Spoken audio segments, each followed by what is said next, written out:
Gildan Media, a division of Recorded Books, presents The Healthy Workplace Nudge: How Healthy People, Cultures, and Buildings Lead to High Performance, by Rex Miller, Philip Williams, and Dr. Michael O'Neill. Narrated by Mike Chamberlain. Forward. It has become clear that work is the #1 cause of stress, that stress is a big driver of chronic disease, and that the rise of chronic disease and associated costs are a direct threat to the survival of businesses. This book hammers this point. Businesses have no more room to fight with insurance companies or shift costs to employees. We must begin to reduce stress and health-related costs by creating cultures of care. This book will show you how. The Healthy Workplace Nudge is not your standard wellness for business book. In fact, Rex Miller directly challenges most of the ways companies deliver wellness programs to their employees. His team of researchers addresses why we need wellness programs in the first place: a lack of care. The Healthy Workplace Nudge also explains the limitations of ROI thinking when it comes to employee health. The book describes a model of people in harmony with profit. It begins with the lives entrusted to us. With them, we create lasting value together. We don't chase ROI when it comes to wellness. I tell our frontline leaders, let's do the right thing. It's our job to make it work for the business. The marriage of profits and people makes us a better and more competitive company. When we visited with Rex, we saw that his research confirmed our view of business: creating a workplace where people feel safe, giving them genuine appreciation, and providing well-trained supervisors all come together to produce happy people and a thriving organization. This book confirms that we, as leaders, can and must rehumanize why and how we deliver wellness. As you listen to it, make it personal. Think about the people who work around you, especially the ones in your span of care. Where do they come from? What are their hopes? Do they go home at the end of the day energized and inspired by their time at work? Is work fulfilling? Or do they return home drained and stressed by their time with us? The Healthy Workplace Nudge takes a serious look at why so many wellness efforts fail to improve the lives of employees. More than that, this book provides new pathways and practical approaches.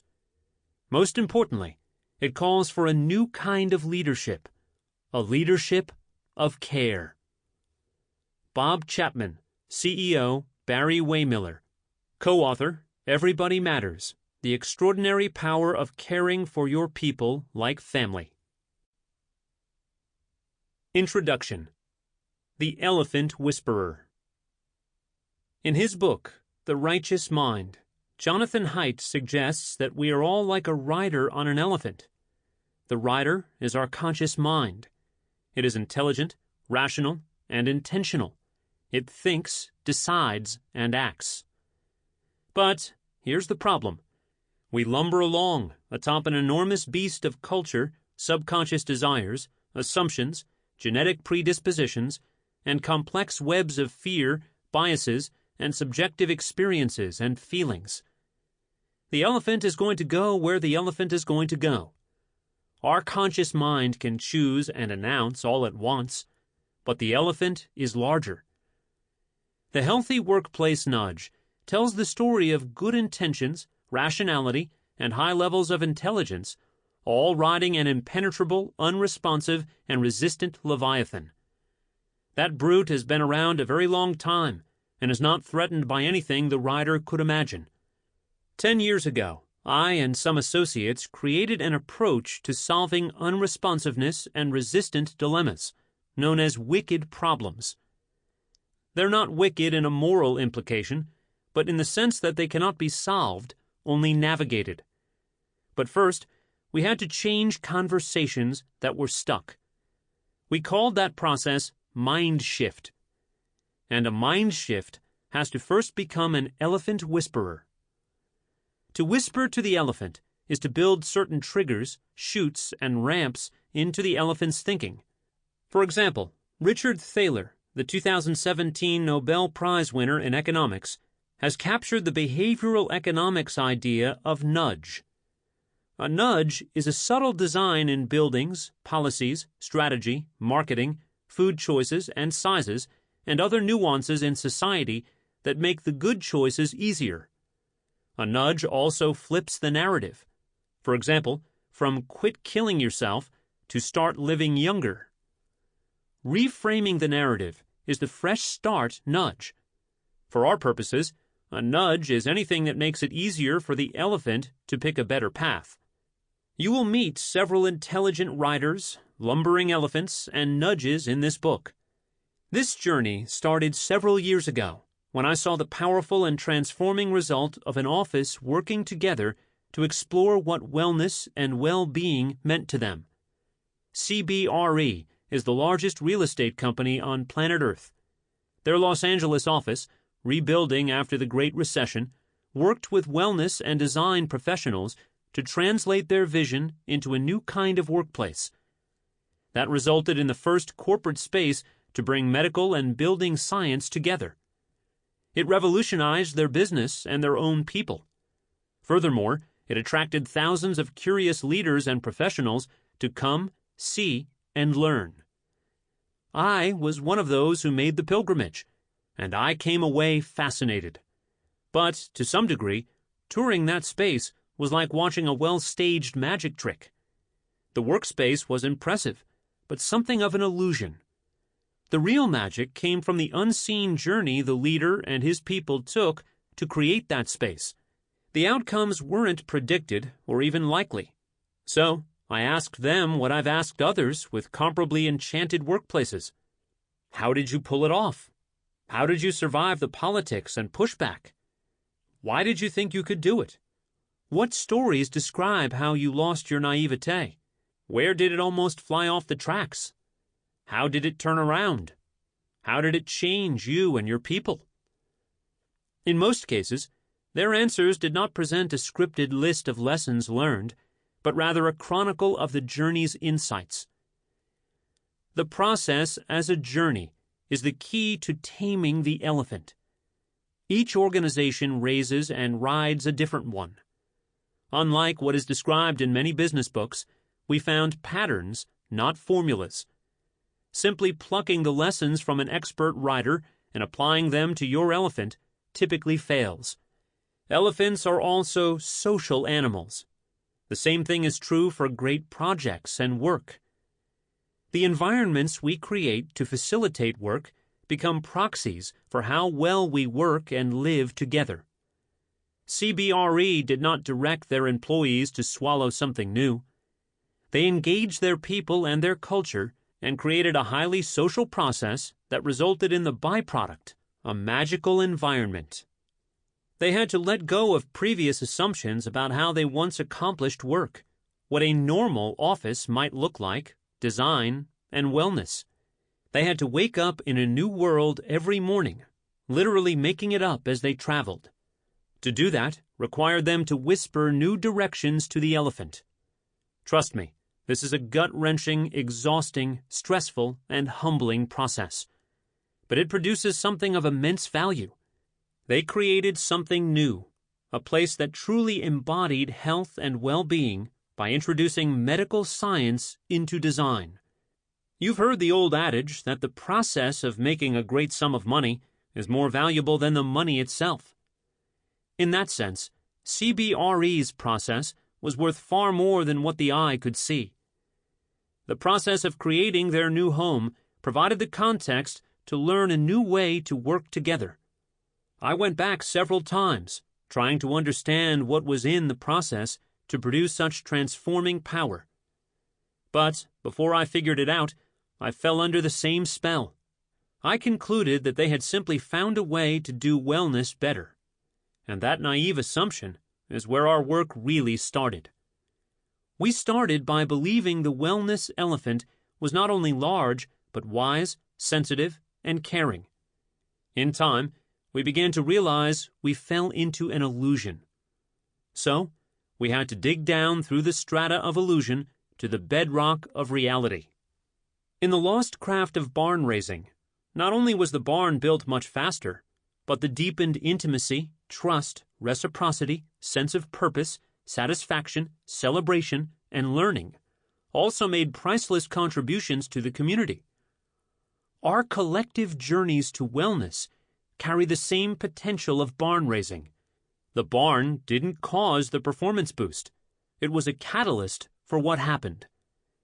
The Healthy Workplace Nudge explores the journey of and relationship between the rider and the elephant. The things we see and the things we miss. The Healthy Workplace Nudge describes our search to explain how some companies have created healthy, happy, and resilient organizations, while most have not. This book examines why there are so many emphases and promotions for wellness and well-being, with so little to show for it. Leaders of industry and business clearly must, and many do, understand they face the constant threat of disruptive innovation. Despite knowing that, too many fail to see or respond to the warning signs. Kodak knew about digital photography. They invented it. Before Amazon created ubiquitous distribution, Sears stores and catalogs covered the land. Whole Foods was king of the organic food world. Now it is just part of the Amazon universe. Many saw the truth. Many missed it. Our brains are designed to come to clear and rational conclusions, but only in hindsight. If we knew then what we know now, Kodak, Sears, and Whole Foods would still be giants. And the 2008 crash wouldn't have happened, and I would still have my 401k intact and be able to retire. Inside each collapse is a beguiling narrative, the elephant, to ignore contradictory evidence, the rider. And it usually works. The best and the brightest minds in the financial industry closed their eyes and simply rode the lumbering beasts off the path to destruction. Chronic disease is a massive and growing bull elephant, and the wellness industry and corporate leaders have been unable to slow it down. The ride, however, is taking us all down the same destructive path. If we don't slow this beast down, we will reach the end of the road, a sheer cliff, by 2025. The collective effort to slow and reverse its path will require the kind of creative and courageous leadership we saw after the Great Depression, in the rebuilding of Europe after World War II, and landing men on the moon. Because American companies employ more than 160 million people, they have the largest platform and greatest leverage for accomplishing this mission. We will introduce you to leaders who understand that. Furthermore, they recognize the positive ripple effect that happy, productive, and healthy employees carry back home and to their soccer coaching, book clubs, community groups, places of worship, and families each day. I make this promise. If you take your office and colleagues toward health and well-being, it will transform your life, your work, your relationships, and your workspace. The Healthy Workplace Nudge explains why taking this journey is urgent. Promises, promises. The promises we have heard from reputable sources for decades have, until now, canceled out the warnings from critics and prophets. After all, this small choir is comprised of nutjobs, screwballs, and iconoclasts. Banished voices. However, they know and won't let anyone forget that the $3.7 trillion wellness industrial complex made convincing promises to reduce health costs by improving health, to attract and retain employees, to improve engagement, to return $3 for every $1 invested in wellness. Those promises turned out to be the loud ranting of riders bouncing along dusty roads on top of the elephant. They meant nothing. In fact, health costs keep rising at an average of 7% per year, and we have no evidence that wellness efforts improve employee attraction and retention. Workplace engagement has remained under 30% since Gallup first started conducting its global engagement survey. And if wellness generated a 300% return on investment, companies would be looking for ways to increase the investment, not ways to cut it.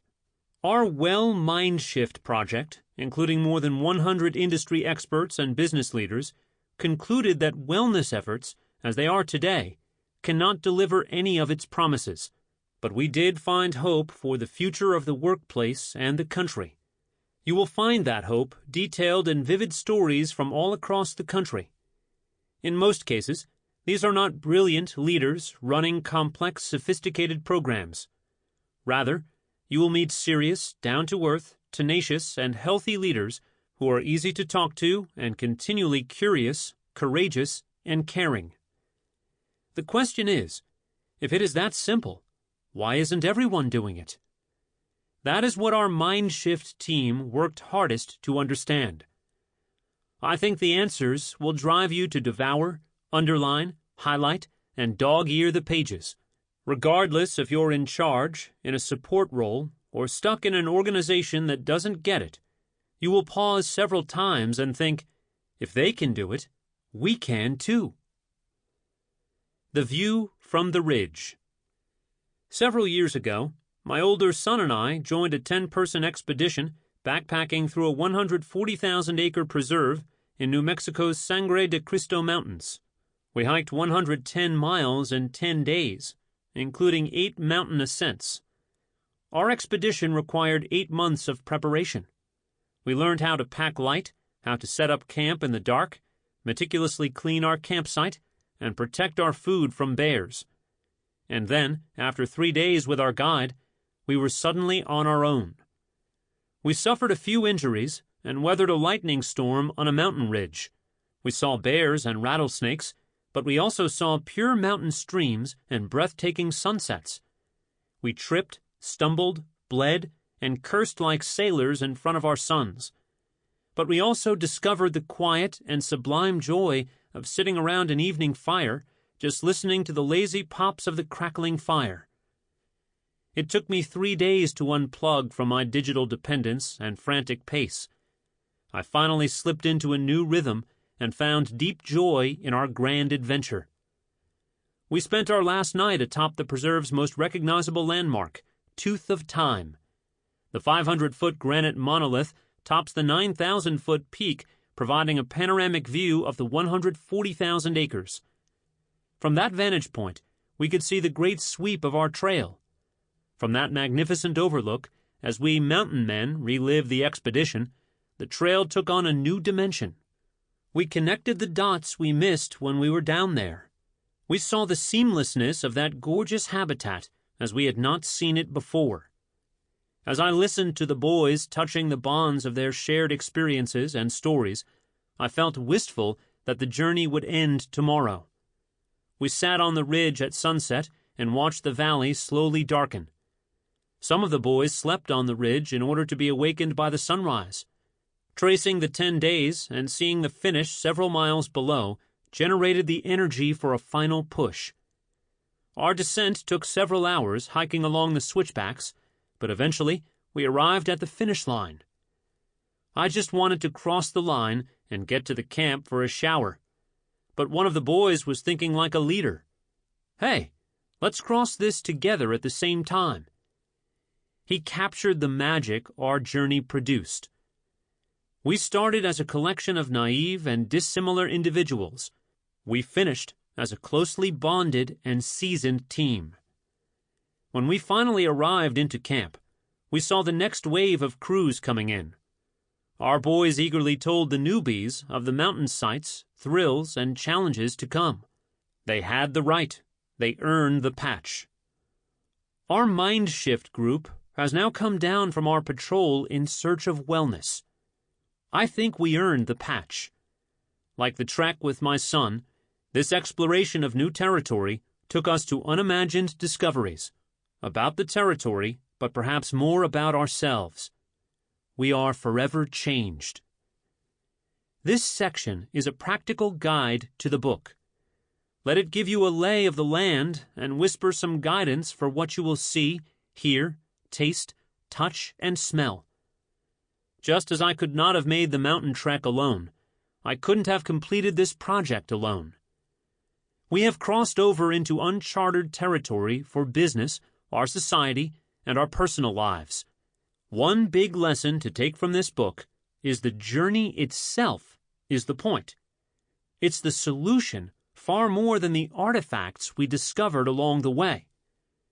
You will find no manuals, recipes, formulas, or best practices in this book. That's because finding health and happiness are highly human endeavors. Just follow the maps and listen to the guides ahead. Part 1. Slow-Moving Storm, A History of Warnings and Apathy. This section reveals that business is in the direct path of a slow-moving, deadly storm. This is an emergency warning for leaders to take immediate action. The looming health crisis and its destruction of business and the economy is a probable but still avoidable forecast. This section also highlights the storm shelters being built by some very forward-thinking leaders and companies. By doing so, they have retooled their cultures and developed readiness for future uncertainty. America is now entering a catastrophic collision with a slow-moving storm of healthcare costs. If the current storm tracking is accurate, within the next decade, those costs will devour our GDP and double federal income taxes. Alzheimer's spending will hit over $1 trillion by 2050. The same pattern is true of type 2 diabetes. According to the Cleveland Clinic's Dr. Michael Roizen, by 2025, we will hit that point which is undoable. At that point, the storm will produce profound societal disruption. And, tragically, this has been one of the most predictable crises in history. Part 2. Is there shelter from the storm? A search for wellness. These chapters present the critical need for shelters from the storm. But it first examines what wholeness looks like. In the process, we expose the flawed foundations and the false hopes of too many wellness efforts. We also strip away the false promises, expose the self-interest of the wellness industrial complex, and rehumanize the conversation. You will see that the search for wellness is both a very personal issue and a very personal journey. Let me be more specific. Our search for the truth took us to many wellness events, but we only heard stories about the pod of health at the end of the rainbow. As I wandered the corridors and green rooms of the events, I saw that the experts and speakers had far more clarity and certainty on stage than one-on-one facing tough questions. They exhibited no curiosity in considering the issues I raised or in the data that contradicted their story. They were just defensive. Someone had to have some answers. Then I met a small cadre of other voices, and I learned that a dark pub provided a more conducive atmosphere for straight talk. I heard a voice just over my right shoulder. "Look at the numbers," he whispered. Then another voice spoke in my left ear. "Follow the money." When I did as they instructed, our presence in this world quickly became a threat. What had we stepped into? Why did we provoke such strong reaction? Those questions launched the next phase in our journey of discovery. Part 3. Magical Nudges, The Road to Health and Well-Being. This section provides alternatives to ineffective wellness programs. According to experts like Dr. Roizen, Dr. Getzel, and Shuren Matka, that includes about 95% of wellness programs. This section also takes a new look at human nature. It explains why our best efforts to instruct, inspire, push, bribe, threaten, poke, or bully turn out to be expensive, frustrating, and ultimately ineffective. That's because people are not rational beings. We thought they were. They're not. Traditional corporate wellness programs have usually assumed if employees only had information about healthy choices and received an incentive discount on their health insurance premium, that would be enough to persuade them to change. That hasn't worked and won't. Remember, humans are not rational decision makers. And that is why nudges, from behavioral economics have become such an emergent force. They can influence policy, programs, work design, workplace strategy, purchasing decisions, physical environments, social networking effects, etc. A nudge is often all it takes to make a good choice easier and a bad choice difficult. Finally, they benefit everyone who steps into the building. Since we spend 90% of our lives inside built environments, it makes sense to, in Paul Sciala's words, use real estate as a healthcare intervention tool to deliver preventative medical intentions to building occupants. This section takes a highly pragmatic approach. Based on our interviews and other research, we start with nudge thinking, how to change behavior by changing the environment. The second rung and highest ROI provides a healthy building. The third level reduces the friction, the stress in the workplace. The fourth rung ties budgets and outcomes together. David Radcliffe, Vice President of Real Estate and Workplace Services at Google, asked one of our summits, "Are we squeezing pennies in our facilities, but losing dollars of engagement?" We finish this section with a personal nudge toward becoming your best self. Part 4. Haven in a Heartless World. The Need for Safe Places. People have always needed safe places. For most of human history, that place was called family. By the middle of the 20th century, that safe zone began to crack up. Author, historian, and social critic Christopher Lasch noted the erosion of the family in his 1977 book, Haven in a Heartless World, The Family Besieged. Lasch didn't miss a detail of the collapse: deteriorating schools, crime, drugs, greater sexual freedom, divorce, television, the economic pressures that drove both parents into full-time jobs, the migration of production away from the family, and other stress factors.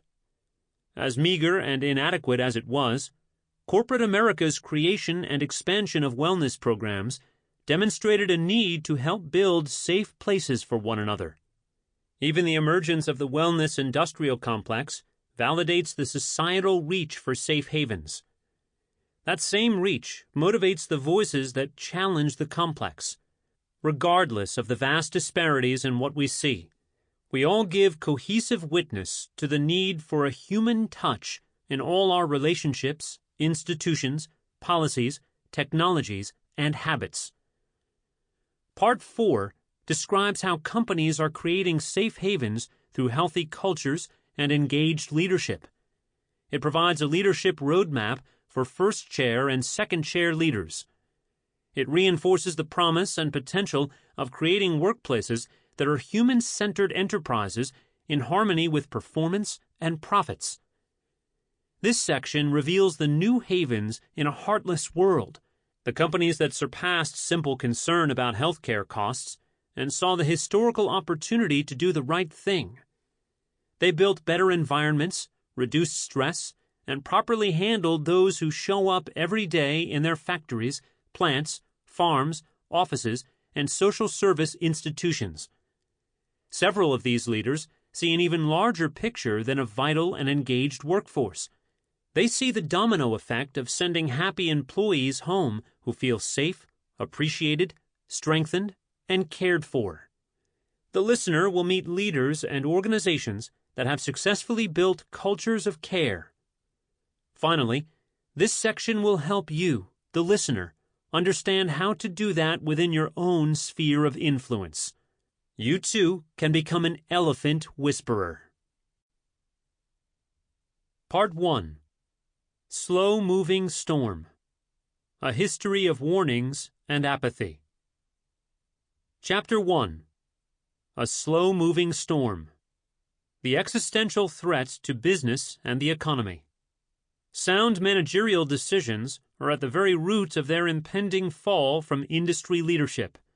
Clayton Christensen, The Innovator's Dilemma. In the beginning, I thought our team came together to write a book. But, in fact, we were like those once described in a Cormac McCarthy novel. They grouped in the road at the top of a rise and looked back. The storm front towered above them, and the wind was cool on their sweating faces. They slumped bleary-eyed and... Sample complete. Ready to continue?